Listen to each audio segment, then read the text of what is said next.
जय हिंद साथियों, क्लास 9 का आज हम लोग केमिस्ट्री पढ़ेंगे और जानेंगे कि केमिस्ट्री आखिर हमको किस तरह और जो बोर-बरी का नियम है क्लास 9 में क्यों रखा गया।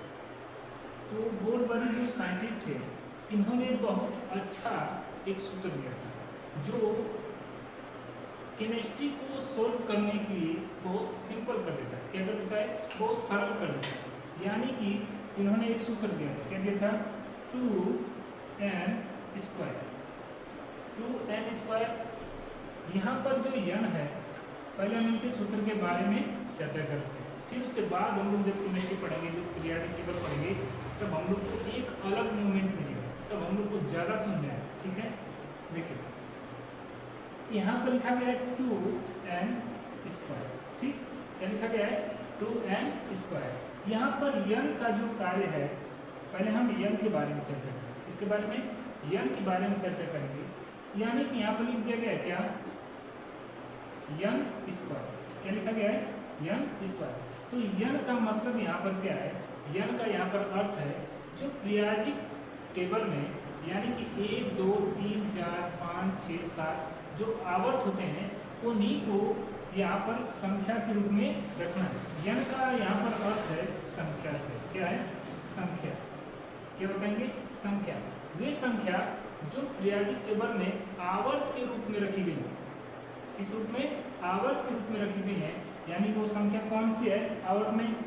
1 2 3 4 5 6 और 7। कितना रखना है? बस इतना ही हमको रखना है। ठीक है, देखिए तो यहाँ पर यदि हम रखते हैं इन संख्या को, यदि हम रखते हैं तो हमको क्या क्या मिलता है?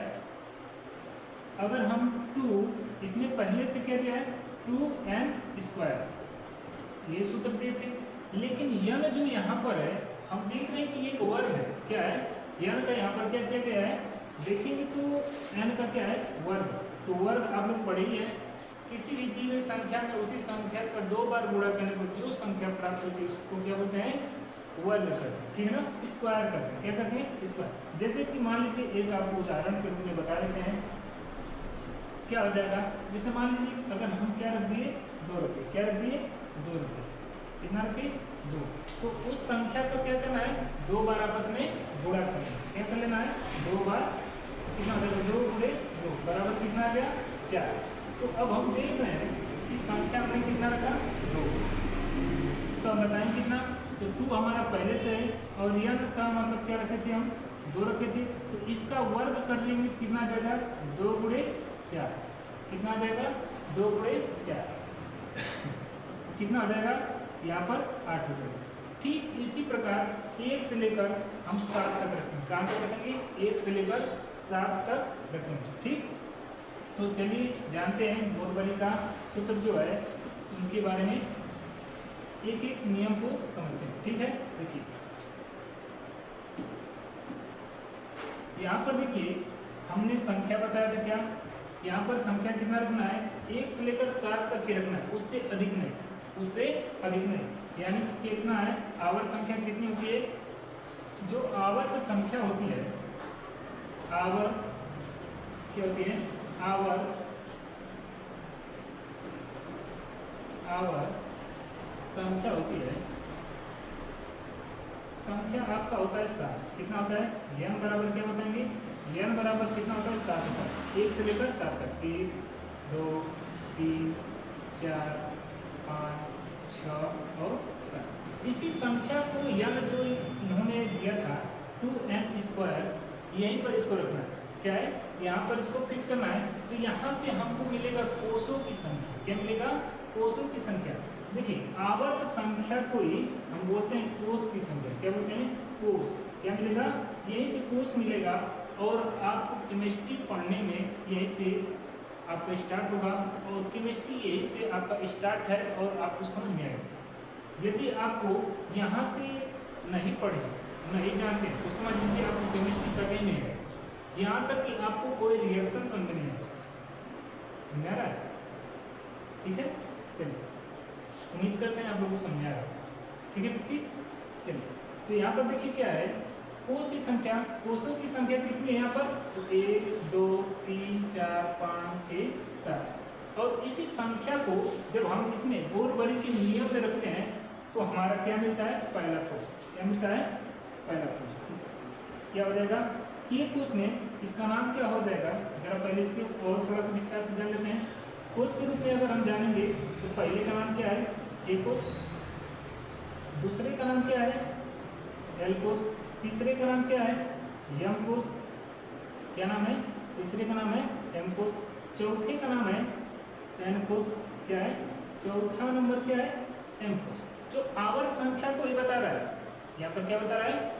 आवर्त संख्या को ही कोस की संख्या बता रहा है। यानी कि फिर क्या हो जाएगा? ओ कोस कितना हो जाएगा? ओ कोस 5 हो जाएगा। लेकिन छाठवें की बात करेंगे, पी कितना हो जाएगा? पी हो जाएगा 6 और क्यू कितना हो जाएगा? 7। अगर आप पूछेंगे सर और क्यों नहीं बता रहे हैं, इससे आगे नहीं होता है?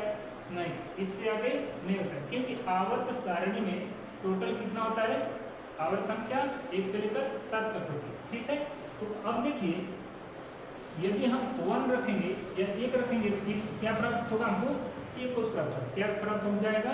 के कोस। तो हम देखिए यहाँ पर 2 और एन का मतलब पहला रख रहे हैं, पहला कोस, तो 1 कवर कर देंगे, 1 कवर करेंगे, तो 1 कवर करेंगे, क्या मिलेगा हमको? 2 गुणे 1 कवर 1 होता है, कितना होता है? 1 कवर 1 होता है, तो यहाँ पर कितना मिलेगा हमको? 2।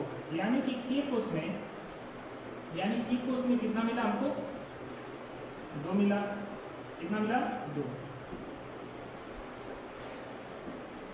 अब देखिए दूसरा कोस रखते हैं। दूसरा कोस क्या हमारा? एल कोस है। तो एल कोस में यानी कि हम सूत्र पर रखेंगे 2, यहाँ पर 2 का स्क्वायर कितना हो जाएगा? 2 गुणे 4, 2 का कितना होता है? 4 यानी 4 होता है, कितना हो जाएगा? तो आपका हो जाएगा 4 गुना के 8। यानी कि एल कोस में कितना आ गया? एल कोस में आपका आ गया कितना? 8। कितना भरा जाएगा इलेक्ट्रॉन? यहाँ पर जो देख रहे हैं ये सब इलेक्ट्रॉन है, जो इलेक्ट्रॉन पीरियोडिक टेबल में उपस्थित होते हैं। इनके बिना हमारा कुछ नहीं चल सकता। कोई इधर उधर भले पढ़ाए लेकिन पढ़ाएगा यही चीज़, कोई गलत नहीं पढ़ा सकता। अगर कोई कहेगा कि नहीं 2 को हम यहाँ पर 4 बनाएंगे तो यहाँ पर गलत हो जाएगा। केमिस्ट्री एक ऐसा शब्द है, सब्जेक्ट है जिसमें कोई गलत नहीं पढ़ा सकता। ठीक है, तो अब देखिए केमिस्ट्री का तीसरा देखिए।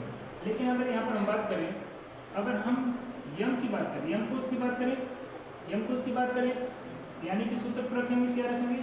2 3 का स्क्वायर, क्योंकि यम कोस का मतलब हम समझेंगे कितना? कौन सा कोस? तीसरा कोस। क्या समझेंगे? तीसरा कोस। तो कितना हो जाएगा? 3 का वर्ग हम जानते हैं कितना होता है? 9 होता है।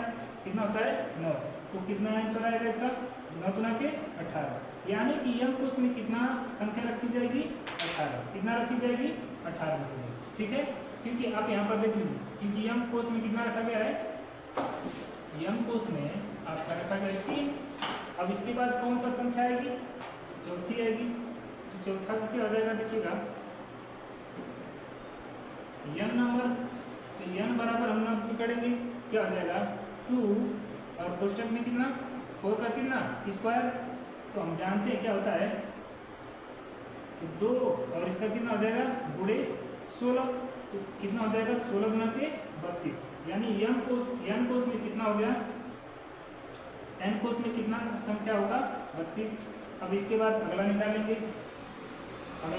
इसके बाद तो देखिए ओ में, ओ का मतलब कितना? 5 नंबर, यानी 5वां आवर्त या 5वां कोस कह सकते हैं। ठीक है, तो देखिए क्या होगा? 2 5 का वर्ग, तो कितना हो जाएगा? 2 गुणे 5 का हम जानते हैं कितना होता है वर्ग? 25 होता है। कितना हो जाएगा? 25 गुना के 50। कितना हो जाएगा? 50। तो यहाँ पर कितना रखेंगे? ओ में कितना? 50। फिर अगला नंबर देखेंगे, कितना हो जाएगा? यानी कि टी में कितना हो जाएगा? टी में टी बराबर निकाल लेते हैं, यानी कि 2 गुणे 6 का वर्ग कितना होता है? 36।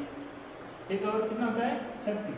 तो कितना हो जाएगा? 2 गुणे 36। तो 36 गुणे 2 कितना हो जाएगा? 72 कितना हो जाएगा 72। तो P में कितना भरा जाएगा 72 होगा। कितना भरा जाएगा 72। तो फिर इसके बाद आपका कौन सा कोर्स आता है 7वां। तो देखिए Q नंबर में क्या आएगा, Q नंबर में क्या हो जाएगा, Q बराबर हमको निकालना है तो क्या हो जाएगा 2 यहाँ पर, यानी m की जगह कितना रखेंगे 7, 7 के स्क्वायर करेंगे तो 7 का कितना होता है वर्ग 49 होता है। तो 2 गुणे 49, तो फिर इसका गुणा कर देंगे इसमें कितना हो जाएगा 98 यानी 98, यहाँ पर कितना हो जाएगा 98। ठीक है, ये हमारे कोर्स हो गए। यानी कि हम बताएंगे इन सबको बताएंगे कि इन सब के कोर्स में, यानी के कोर्स में, एल कोर्स में, एम कोर्स में कितना आएगा, यानी के कोर्स में कितना आया था हमारा 2 आया था, एल कोर्स में कितना आया था 8 आया था, एम कोर्स में कितना आया था 18 आया था, एन कोर्स में कितना आया था 32 आया था, और ओ कोर्स में कितना आया था 50 आया था, और पी कोर्स में कितना आया था 72 आया था, और क्यू कोर्स में कितना आएगा आपका 98। कितना आएगा 98। इसमें कोई दिक्कत, ये जो सूत्र है इसको आप लोग को याद करना पड़ेगा। ये जो ट्रिक है इसको जितना जल्दी आप याद करेंगे, जितना जल्दी सीख जाएंगे, उतना जल्दी आपको केमिस्ट्री बहुत तेजी से आएगा। ठीक है, तो चलिए कुछ उदाहरण लेकर लगाते हैं हम लोग। जैसे इसको किस तरह इस्तेमाल किया जाता है, आप लोग को सबसे पहले पीरियोडिक टेबल यानी आवर्त सारणी आनी चाहिए। आवर्त सारणी के बारे में जानकारी होनी चाहिए। अगर